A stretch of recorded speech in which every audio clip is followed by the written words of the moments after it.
Fog, it can be so beautiful.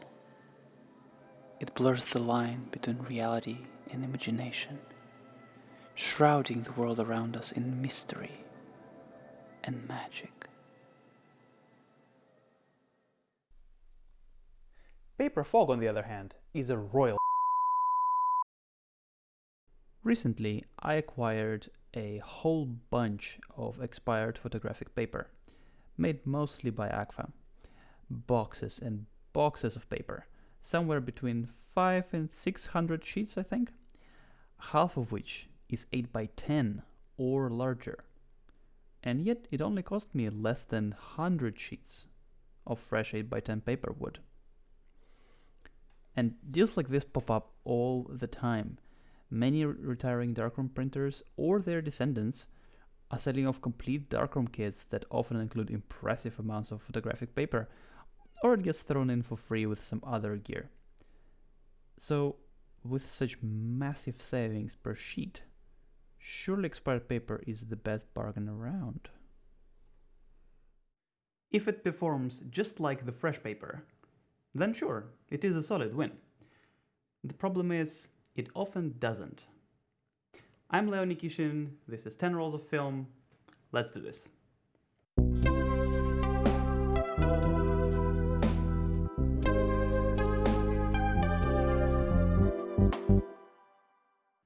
There is an issue that photographic paper may develop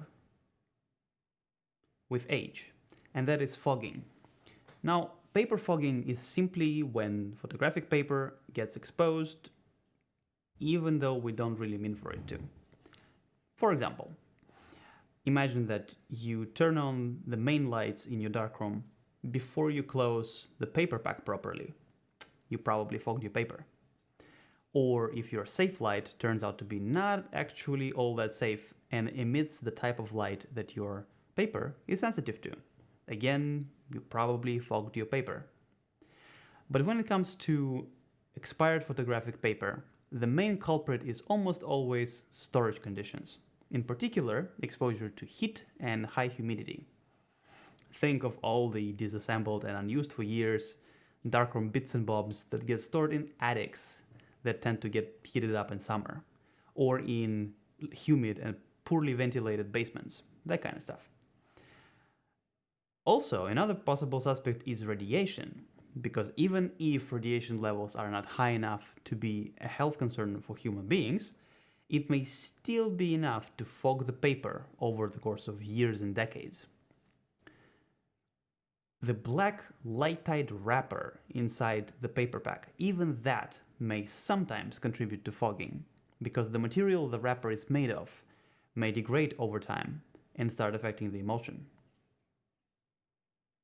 So, why is paper fog such bad news? And what will it do to an image that you're trying to print?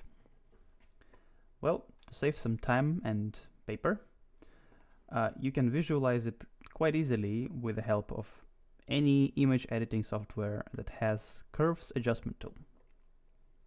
I will use Photoshop, but really almost anything will do. Open your black and white image, open curves, and then grab the black point at the bottom left and drag it all the way up. Now, an exposed but undeveloped photographic paper starts out a lot like this. It's white, or at least as close to white as the specific type of paper can get. And then as it gets developed, the parts of the image that received more light during exposure get darker and denser until the darkest parts of the image, the shadow areas that have almost no detail, eventually reach what is known as Dmax, or maximum density. Once this point is reached, these shadows will not get any darker. That's the darkest this paper and this developer can get. So, if you keep developing or keep exposing past this point, the rest of the image will be getting darker, but these shadows have already reached the limit and will stay the same. And the range between our starting point and the Dmax is this paper's and this developer's, as a combination, density range, or you could also think of it as a contrast range. Now, the fogged paper behaves much the same way. It has the same Dmax point as its fresh sibling, but our starting point is different. Let's say that our paper is fogged relatively lightly, and our starting point is not white, but a light gray like this. And then the same thing happens.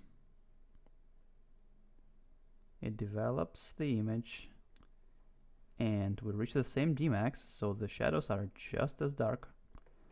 But our starting point was not white, so we're losing this part of the range, this part of density or contrast range, which results in a darker image with lower contrast and very dull gray highlights.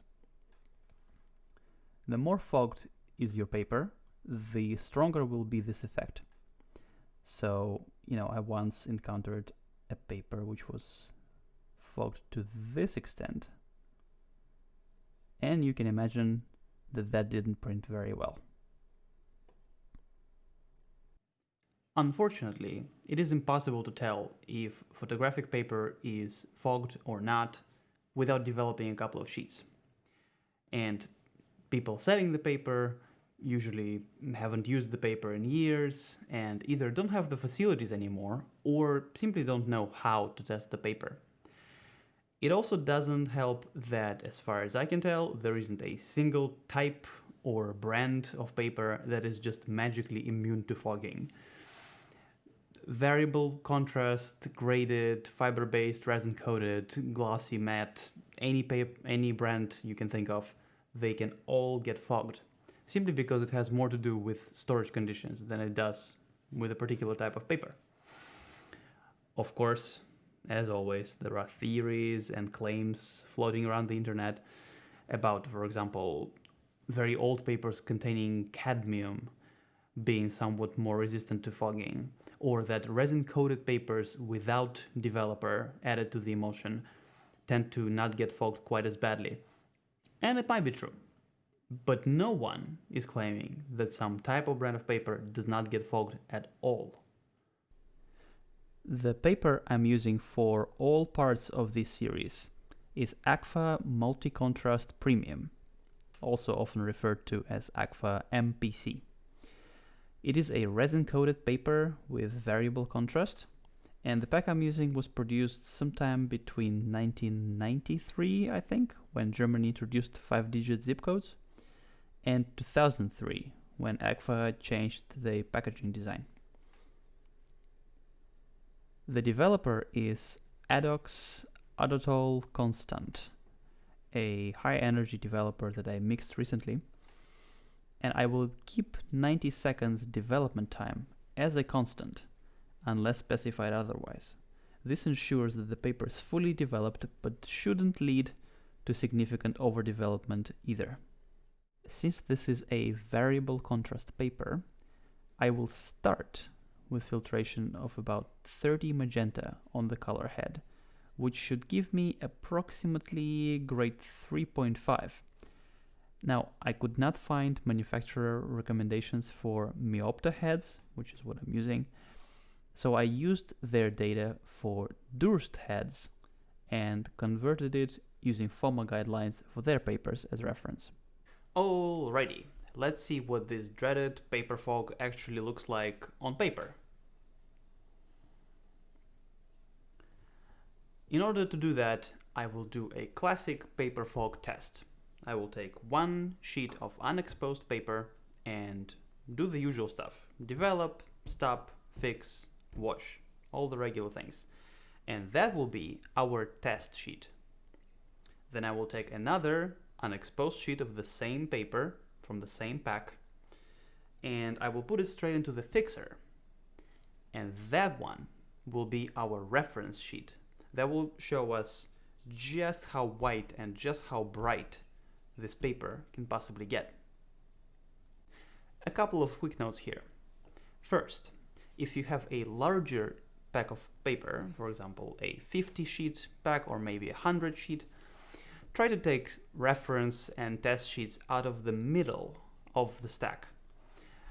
Because those sheets will probably have less contact with the black wrapper inside the pack, and also the sheets above and below them may have worked as shielding if, for example, there was an accidental light leak or something like that. If sheets from the middle of the pack are distinctly fogged, you can reasonably assume that the rest of the pack is also fogged. 2. Some old paper emulsions might be sensitive to the light spectrum of orange and amber safe lights that are fairly popular today. And just to be safe, I would advise to always do the test sheets either in complete darkness or at least with deep red safe light. Because we really want to make sure that the fogging we see comes from the paper and not from our safe lights. In my case, the emulsion of the paper is actually a fairly modern one, so it should be fine with all safe lights, but just to be sure, I did my test in full darkness. Ideally, the test sheet and the reference sheet should look exactly the same. But actually, even with fresh paper, sometimes the developed sheet will look ever so slightly darker, very close to white, but not quite as white as the reference sheet. And there is a very good explanation. That's because paper developers also introduce a tiny bit of fog, a very thin veil of very low density.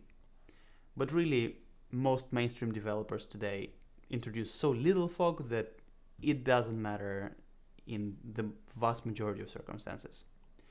As long as the two sheets are very close, and also as long as you perceive the test sheet by itself as white rather than gray, you are probably fine and don't necessarily need to bother with what's coming up next. As you can see, that is not the case with our paper at all. This sheet should be pretty close to pure white, but looks darker than middle gray. And you can see the difference very clearly if I put it against the reference sheet. And here is what a straight print on this paper looks like. Definitely not an acceptable result, but at least now we know what we are up against. If your test sheet is a noticeably lighter shade of gray than this, especially if it's really inching towards white, then you probably only need to follow the first step in our war on fog: restrainer. Restrainer is a chemical solution that is added to the developer in order to slow down and limit, or restrain, the development process. There are a few options for an anti-fogging agent, the most popular ones being potassium bromide and benzotriazole. Potassium bromide tends to be easier to find and is also easier to dissolve in water, while benzotriazole is generally considered to be somewhat more effective. There are some other options for an anti-fogging agent, for example, phenyl mercaptotetrazole, but these two tend to be used the most. Confession time. I am lazy, a bit clumsy, and live in a tiny apartment, so the idea of raw chemicals hanging around my house makes me a bit anxious. But if you have better predisposition or simply more space to play with, then you can mix your own restrainer, because it only needs one or at most two ingredients, which tend to be fairly easy to find in bulk. But if you are like me, then there are some pre-mixed solutions on the market, and I'm not so sure about availability in the US or in Canada, but in Europe there is one made by Bellini in Italy, and then there is this one made by Moersch in Germany. The Moersch restrainer contains both benzotriazole and potassium bromide in undisclosed proportions, and the manufacturer calls for 5 to 10 milliliters of restrainer per 1 liter of working developer solution as a starting point. Since we are dealing with a pretty heavy fog on our paper, I will start straight away with 10 milliliters, so at the upper limit of what is recommended to be the starting point. And then I will also do a test sheet with 20 milliliters per liter of working developer solution. Now, it's important to note that once you go past 10 milliliters per liter of developer, you have to adjust your exposure. Moersch says that it's approximately 10% increase in exposure per each milliliter above 10. So in our case, if I'm using 20 milliliters, that's 10 milliliters above 10, 10 times 10, 100, so I'm going to double the exposure time. So let's see what we got. I used the same negative, same filtration, same aperture, same development time, and the same stop, fix, and wash routine. Like I said, the only adjustment is double the exposure time for the print with 20 milliliters of restrainer. So here is our original print, no restrainer at all. Next up is 10 milliliters of restrainer. And finally, here's 20 milliliters of restrainer. If we compare the blank spaces, you can see that there is a clear difference between no restrainer and 10 milliliters of restrainer. There is also a difference between 10 milliliters and 20, but to my eye, the difference here is not quite as noticeable. I would say that the image developed with 20 milliliters of restrainer clearly has the most contrast and tone separation. There's quite a bit more detail and definition, especially here in the sky. You can actually see the texture of the clouds. But the overall image is darker than the other two, which makes me think that double the exposure was overcompensating a bit. So I think I could get away with either a slightly shorter exposure or maybe shave off 20 to 30% of the development time. So I tried again. 20 milliliters of restrainer, same exposure and filtration, but development time was reduced from 90 seconds to 60 seconds. And here it is. And right off the bat, you can tell that this one with 60 seconds development time is noticeably lighter than the previous attempt, which was developed for 90 seconds.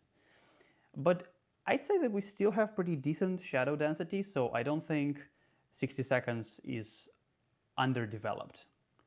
And note as well that the blank spaces are a little different. The 60-second exposure is ever so slightly lighter. Not by much, but it is lighter. After this, I decided to change things up a bit and see if I can bring back some more contrast by increasing filtration. This is a variable contrast paper after all. This time I went for 120 magenta, which should give me approximately grade 4.5, thereabouts. Data sheet for this paper says that it has half the speed at filtration above grade 4, so I doubled the exposure to make up for that. As before, 20 milliliters of restrainer, development for 60 seconds, all the rest is the same as previous attempts.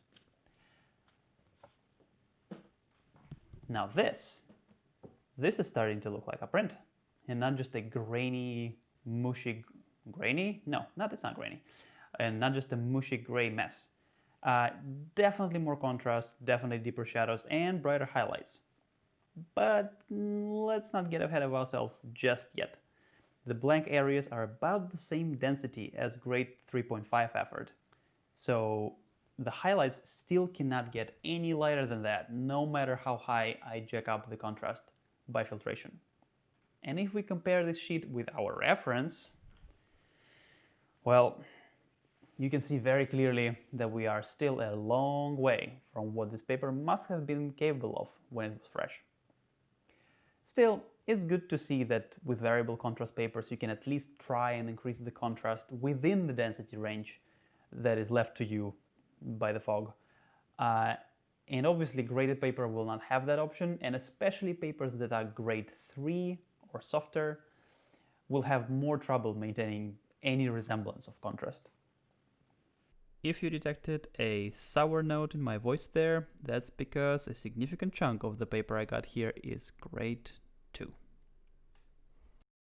As anti-fog measures go, restrainer is by far the easiest to use. Your development routine remains unchanged, there are no extra steps or baths, you don't need to buy an extra tray. The only thing you need to remember is adjusting your exposure. If you're using, in case of this one, more than 10 milliliters per liter of developing solution. But restrainer is also not without its limits. Looking at the difference between 10 milliliters and 20, I would say that we are approaching the point of diminishing returns, where adding more restrainer does not necessarily lead to a proportionate reduction in fog. Also, especially with the pre-mixed commercial restrainers, once you start adding more than 20 milliliters per liter of developer or thereabouts, it starts being a bit expensive. Another point is that benzotriazole in particular is going to be exhausted the more you use it, so the more sheets you develop. And I struggle to find any data by any manufacturer on how many sheets of a certain size or how big a surface area of the paper you can develop with a certain amount of benzotriazole or a certain amount of any commercially available restrainer with the same consistent results, which means that you have to keep monitoring what comes out, and you have to keep especially comparing the blank spaces, because once it starts being darker than blank space on the sheet you developed right after adding the fresh restrainer solution, then you probably have to add more restrainer. If you have any knowledge or data about this, by all means, please leave a comment down below and we will all learn something from you. That's it for this week. Don't forget to like, comment, share, and subscribe. There are many more photography, film, and darkroom topics waiting to be covered, so let me know down below if there's anything in particular you would like to see. Oh, and don't forget to tune in next week for part 2, where we will wage another battle on paper fog using a weapon of mass destruction in disguise: bleach.